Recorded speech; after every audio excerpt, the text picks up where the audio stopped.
Not all Disney cruises are created equal, and when you choose to go definitely makes a difference. We're looking at the best times to cruise with Disney in 2025 today on DFB Guide.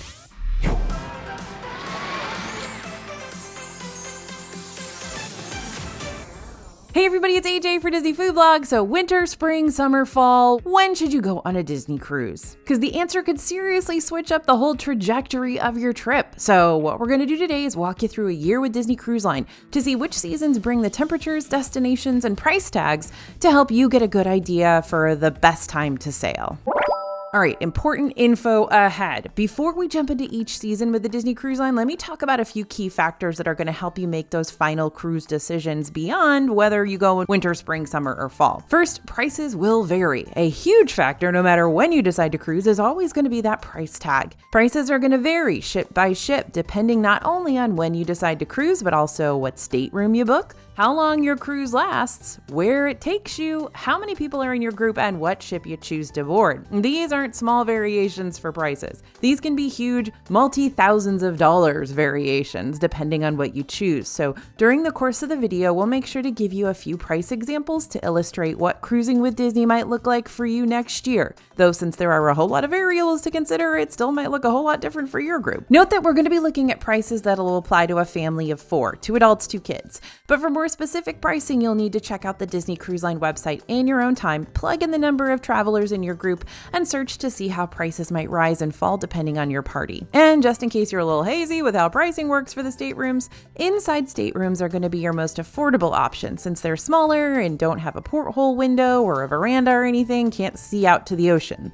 Your next cheapest option is an ocean view room, which does have a porthole, but still not a whole lot of extra wiggle room. Then there's the veranda option, which not only gives you a view out across the ocean, but a whole private deck to enjoy, as well as some extra room to spread out. Finally, there's the most expensive stateroom options, the concierge level, which will not only give you more space in your stateroom, but also exclusive cruise line perks like private lounges and early activity booking windows. Next tip, look and see what each ship has to offer. It's not just the seasons that'll play a crucial role in your all-important cruising decisions. It's the ships themselves. While some of Disney's cruise ships have overlapping offerings, others have completely unique experiences that might become a cruising must-do for you. Just a few, very few examples for you. The Disney Magic is the only ship with Rapunzel's royal table. The Disney Wonder is the only ship with a Frozen-themed deck party. The Disney Dream is the only ship that has the Marvel Day at Sea event. Disney Fantasy is the only ship with the La Piazza nightclub, and the Disney Wish is the only ship with the Star Wars Hyperspace Lounge. And of course, Disney Treasure is the only ship that's got that Haunted Mansion parlor. Now, we'll talk more about the brand new cruise ships and their unique offerings later on, but for now, just keep in mind that you'll want to make a final cruise decision not just based on what's going on outside of your ship, but inside your ship too. Next tip, think about you. Sure, some of these cruise offerings are going to sound amazing, but at the end of the day, you need to find a cruise that's going to fit like a glove when it comes to your family's schedule and preferences. We'll talk more about that at the end of each point, but just to give you a quick example, think really hard before you book a brand new cruise. Those cruises might sound nice in theory, but if they're not going to fit your family's budget, or they're not going to be heading to a destination you want to visit, or they don't have the exclusive onboard entertainment you were hoping for, then don't force a new ship to fit your vacation needs if there's an older ship out there that's going to do a much better job. I mean, I like the layout of the Disney Dream and the Fantasy much better than I like the layout of the Wish and the Treasure. It's just how it is, so I'd probably choose a Dream or Fantasy vacation before I would choose a Wish or Treasure vacation, just because I like the layout of the ship better and they have a full running track around deck 4. So, you know, what can I say? And don't forget to ask for help. I get it. It's a huge decision to make with a lot of factors at play and a lot of money on the table. So you might want a little helping hand from a reliable travel agent. We've got friends over at Small World Vacations who do a really good job of this. They can guide you to not only make those big cruise decisions, but the right cruise decisions. Agents can help you plan your Disney trips by sharing their one-on-one tips and expert advice, and they'll monitor your reservation for possible future savings. They'll do it all for free. Just check out the link in our description if you want to reach out for a free quote to Small World Vacations. Okay, we're starting in the winter. Let's jump right into New Year's 2025. If you're planning on cruising in the winter, here are 3 important things you need to keep in mind. 1, it can be very cold, especially at your initial port of call. That being said, cruise destinations that are in the southern hemisphere, like New Zealand and Australia, probably going to stay pretty warm. Regardless, bring those jackets and layers with you just in case. By the by, we've got some really cute sweatshirts on dfbstore.com right now that might be the perfect slip-on and don't freeze option for a situation like this. Second thing to know, winter cruises can be a lot less crowded since folks are getting back to their jobs and classrooms following the holiday season. Then again, Hawaii's tourism season tends to pick up around the beginning of the year, so if your cruise is taking you to the South Pacific, just prepare for slightly heavier crowds when you hit dry land. And 3, select Disney Dream Cruises throughout January to March feature that specialty event Marvel Day at Sea. Marvel Day at Sea is going to give you the chance to meet some of your favorite heroes, watch the Marvel Heroes Unite Nighttime Spectacular, which is of course when Spidey climbs the funnel, be mystified by the mystic arts at the Strange Academy, learn how to be a Wakanda warrior, and become a hero yourself, thanks to all the exclusive MCU offerings available. When we enter into the month of January, the new Disney Treasure ship will be in full swing. The maiden voyage of the Disney Treasure will be a 7-night Eastern Caribbean cruise from Port Canaveral, Florida, leaving on December 21st, 2024. This voyage is going to be followed by an inaugural season, offering 7-night sailings to the Eastern and Western Caribbean from Port Canaveral, including stops at Castaway Cay. Now, this itinerary will continue through at least May of 2026. So what's going to be aboard this new ship? Well, lots of stuff, but just to name a few for now, there's going to be that brand new Coco theatrical dining experience. I got to see the first act of that, and it is incredible because they'll have a different show both nights that you dine at the Coco restaurant. They'll have the never-before-seen lounges themed around classic Disney attractions like Haunted Mansion and Jungle Cruise and 20,000 Leagues Under the Sea. Those are incredible lounges. I love the Haunted Mansion and the 20,000 Leagues ones. There's the Zootopia themed dessert parlor, Jumbo's Sweets, which is super, super cute because they have those little lemmings that have their very own entrance into the dessert parlor. There's the new Moana stage show, which is beautiful, and so many more offerings that'll make the Disney Treasure stand out against the other Disney cruise ships so far. Now, if you want to learn more about the Disney Treasure, because we're not going to have time to fully explore it in today's video like it deserves, then go ahead and scan the QR code you see on the screen now or head to disneyfoodblog.com/treasure after this. New Zealand and Australia cruises happen on board the Disney Wonder throughout January and February. You can also find a few more of these cruises toward the end of the year during the months of October to December too, because of course it's summer over there at that time of year. You've got 2 opportunities to take a 15-night cruise. That's right, I said 15 nights in February around the South Pacific. And you'll have one more chance for a major South Pacific Disney Wonder cruise later on in October from the 3rd to the 18th. Now, here's what I can tell you about a big multi-week cruise like this. If you've never been on a cruise before and you're nervous about the possibility of seasickness, then you might want to start off with a shorter cruise first, just to test the waters, literally. I'll admit I sometimes have motion sensitivities to things, but a Disney cruise has never really triggered that for me. However, I know of other people who do manage to experience at least some level of motion sickness when they're aboard a ship, even a Disney ship. And since the waters can be unpredictable at times, some cruises may be more wavy than others. Not saying to not book that dream 15-day cruise for your first ever sailing if that's what you're really wanting to save for, because at the end of the day, this is your trip. But it might be a better idea to not go big or go home if you're already on the fence about how you're going to handle cruise life. Now, if you're wanting to stick with a Hawaii-centric cruise, then guess what? The Disney Wonder can do that too. Hawaii cruises will take you around this tropical state, and they happen on select dates in February as well as in October. So, you've got some really cute sweatshirts on the dfbstore.com website right now that might be the perfect slip-on and don't freeze option for just a situation like this. I literally live in my sweatshirts from the site once the thermostat drops below 60 degrees because they are just so warm and cozy, and because I'm proud of my team for putting their heads together to come up with such fun designs. Like, look at these. They are so much fun.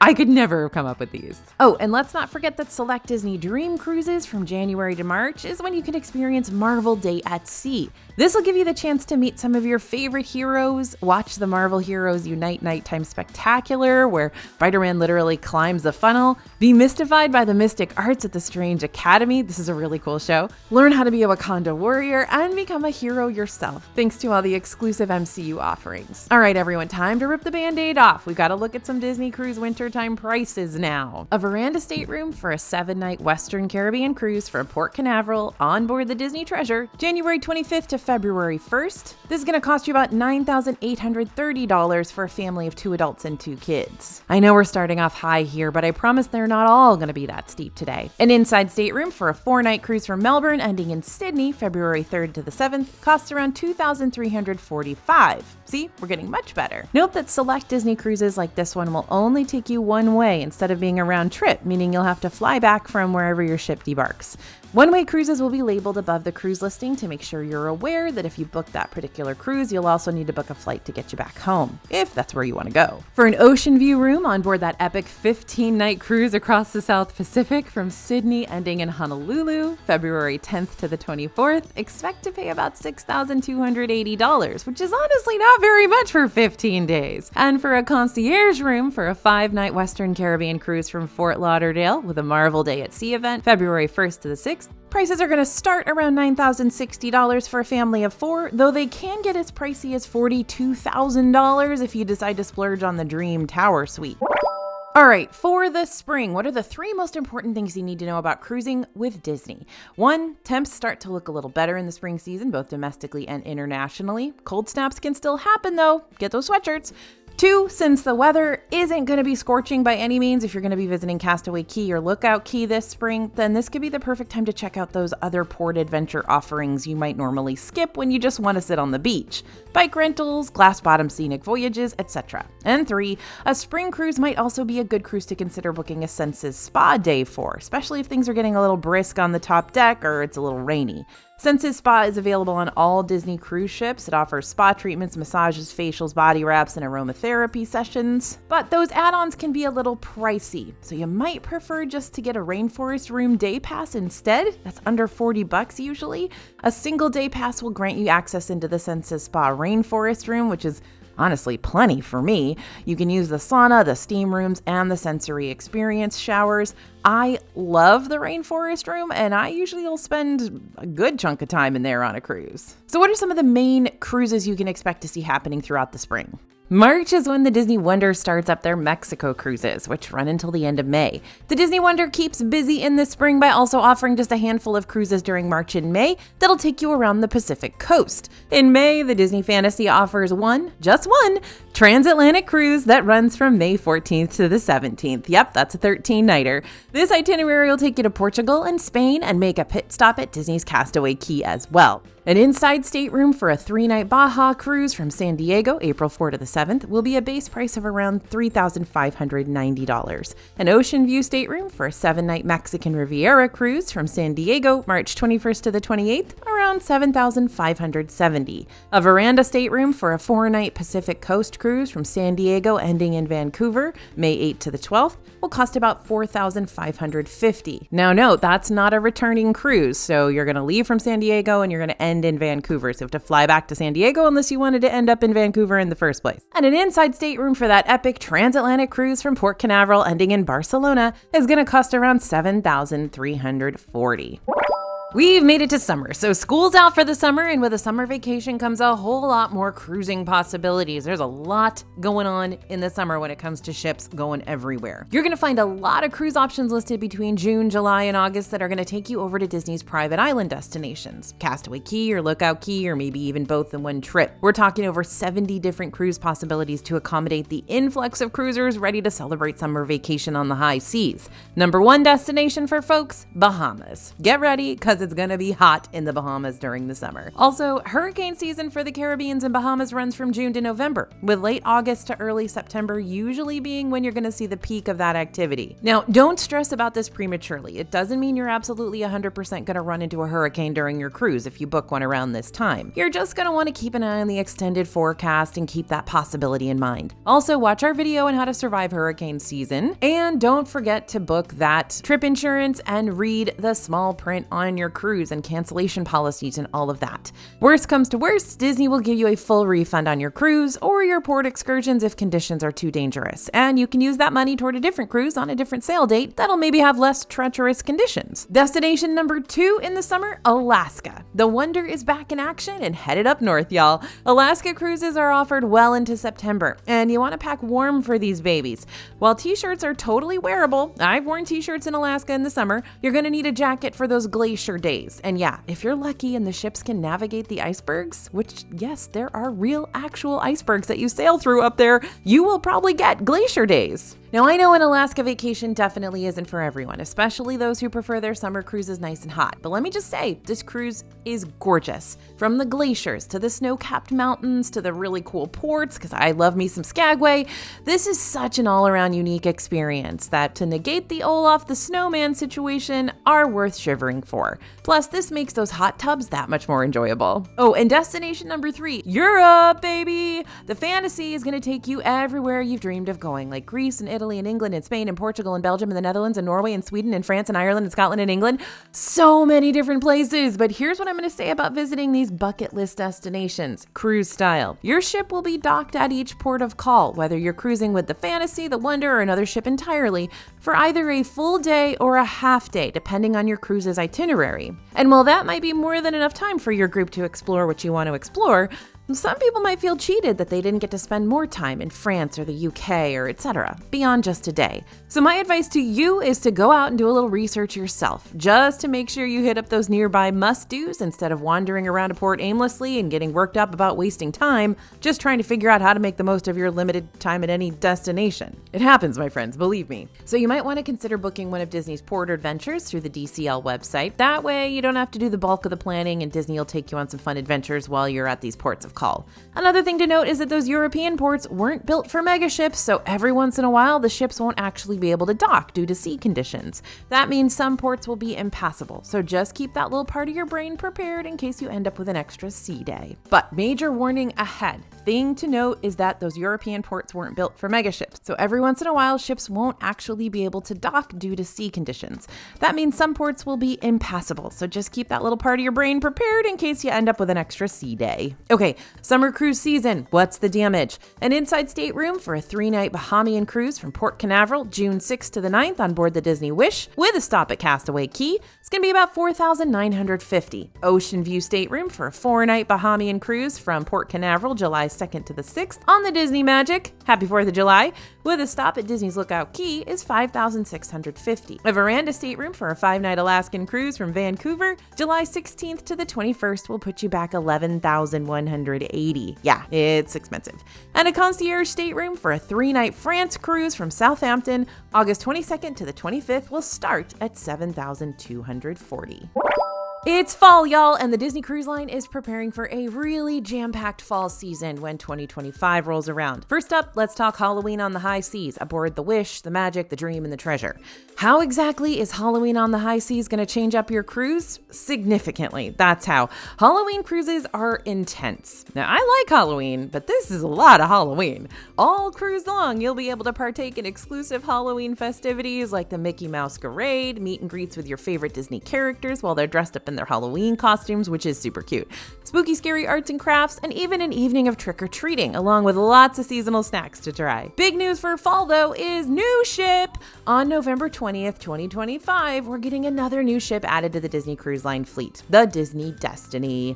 The Disney Destiny will offer 4- and 5-night cruises to the Bahamas and Western Caribbean during her inaugural season, stopping at one or both of Disney Cruise Line's destinations, Castaway Cay and Lookout Cay. Aboard the Destiny, you must choose a side, heroes or villains. How will that determine your cruise? No idea, but what we do know for sure is that a whole lot of new stuff is being added to the Destiny. You got a brand new Lion King themed dining experience, Cruella de Vil is getting her own piano lounge, Edna Mode is opening a sweet shop, Black Panther is in the atrium, lots of other new and familiar additions that'll take on the spirit of Disney's greatest heroes and villains. Big issue with traveling in the fall, though, is that we're back to school, right? So you'd need to take the kids out of school, which they could either love or hate depending on the kid. Because for some reason, my kid hates getting taken out of school because he doesn't like to have to make up work. What kind of kid is that? But if you can convince your kids to play hooky, then you're gonna get some less crowded cruise ships, especially after the crush that is summer cruising. Cruises in the Bahamas and Caribbeans are still gonna be in the 80s and 90s, and you got that active section of the hurricane season here, which means cheaper cruises, but more potential cancellations. Read that small print, buy trip insurance. Okay, price tag time.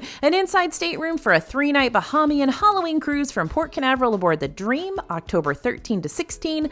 This is going to cost around $2,790. See what I mean about cheaper cruises? An ocean view room for a 7-night Western Caribbean Halloween cruise from Port Canaveral aboard the Disney Treasure, September 20 to 27, is going to be about $7,790. And a veranda room for a 4-night Bahamian cruise from Fort Lauderdale on the Destiny, November 24th to 28th, is $7,420.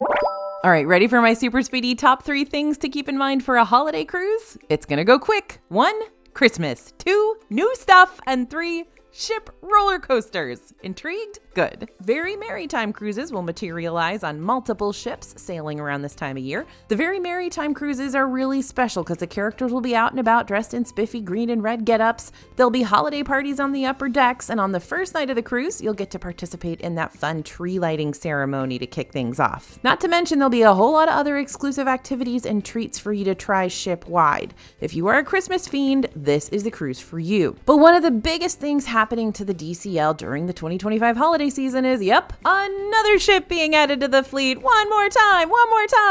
The Disney Adventure will have its home port in Singapore, though, making it the first ever Disney cruise ship to sail from Singapore and throughout Southeast Asia, offering 3- and 4-night cruises starting up on December 15th. On board this ship, expect to find a premium dining experience themed around Mike and Sully, honest-to-goodness Avengers rides, including an Iron Man-themed roller coaster called Iron Cycle Test Run on the top deck, an all-new Coco stage show, and more. I know, exciting stuff. And for a new and massive ship, the Disney Adventure isn't all that outrageously priced. An inside stateroom for the Adventure's maiden voyage, which will be a 3-night cruise from Singapore, is $2,570, which really isn't too different from the other cruises we've been exploring today. Not to mention, if you wait to cruise the Disney Adventure during the early 2026 season instead, you might even be able to find an inside stateroom for under $2,000. That being said, if you're not already from Singapore and you're flying in from the States, you're gonna have to consider airfare as well, which is what will really cost you the big bucks in the end, considering flights out of MCO into Singapore around the middle of December start at $2,000 per person. Flights in January might drop just a tad, but are typically $1,300 to $2,000 per person. So you'll have to factor in that big expense, plus expenses for hotels when you're in the Singapore area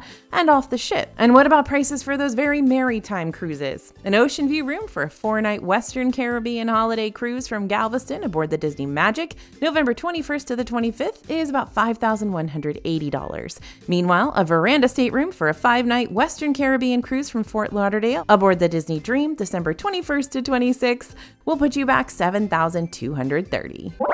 So when should you go? Don't worry, I'm not going to give you a whole police interrogation or anything like where were you on the night of December 10th, but it's important to not only take into consideration the facts I brought up today, but also on a personal note, why are you considering a cruise in the first place? Disney cruises can be a great alternative to going to the parks just because there's more of that multi-generational aspect to them. As you know, I took my mom when she was 80 on a cruise, and it was perfect. We just kind of chilled out. It wasn't this constant pressure to go. We could just relax, lay by the pool, read a book, go have dinner, get a drink, whatever, just chill out. And it feels less stressful, I guess, than a parks vacation does, but you still have all that Disney magic around you. But while there's literally something for everyone to do individually, whether it's the kids going to the Oceaneer Club, the teens hanging out in Vibe, or the adults spending time in Quiet Cove, you can guarantee that you'll all get back together at some point during the day to enjoy activities like eating a meal or singing along to the Broadway-style entertainment, watching the end of the night fireworks from the top deck and thinking, wow, I really want to bottle up this moment with my family and save it. So when you should go on a Disney cruise really depends on what you're after. Are you celebrating something big with the fam, like a graduation, anniversary, job promotion? Are the kids finally old enough that they've been promoted out of the It's a Small World nursery and can play in the Oceaneer Club now? Are you wanting to travel the world and see a lot of different places that you've never dreamed you'd be able to see before? Or are you wanting to travel with your mom or dad because life is short and fleeting and you don't want to keep putting that off until your window of opportunity slips away? I know, it's a lot to consider, and I know it's a big decision to make, but I promise that the DFB team and I are going to be here. We're going to be helping you out. We're going to make sure you feel 100% confident that the time you plan to go on a Disney cruise is going to be the right one. And don't forget, we got that free Disney treasure guide ready to send to your email ASAP over at disneyfoodblog.com/treasure. And don't forget to watch all of our Disney Cruise Line videos. We have a whole playlist for you. So settle in, get yourself a cup of hot cocoa, and go to town. It's It's cruise time, baby. Thanks for listening, everyone, and thanks for watching. As always, this is AJ for Disney Food Blog, and we'll see you real soon.